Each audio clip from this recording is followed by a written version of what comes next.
নমস্কার, টিনা ক্রিয়েশনে স্বাগত। আজকে সপরিবারে একটি ছোট্ট পরীর অন্নপ্রাশনে গিয়েছিলাম। আর আমাদের সঙ্গে পাড়ার আরও অন্যান্য সকলে ছিল নিমন্ত্রিত। তাই যেন একটি ছোটোখাটো মেলাঘর বসেছে। এই যে এখন বাজে বেলা 1টা, একটি পদ বসে গেছে, এবার গিয়ে আমরা বসবো। এই যে আমরা 4জন এখানে বসে পড়েছি, ওদিকে বাপিমা, এদিকে আমি আর সঞ্জিত।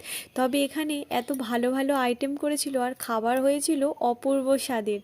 তবে বলতে দ্বিধা নেই যে এখানে এমন কোনো খাবার হয়েছিল যেগুলো সত্যিই আমরা জীবনে খাইনি। বসার সঙ্গে সঙ্গে লবণ, লেবু আর এই যে স্যালাড পাতের মধ্যে পড়ে গেছে।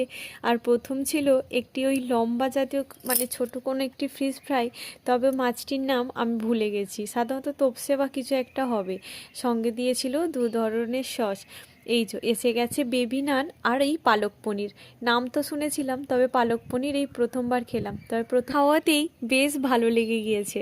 তার সঙ্গে এসেছিল এই যে একদম বাঁশকাঠি চালের ভাত আর সঙ্গে নবরত্ন।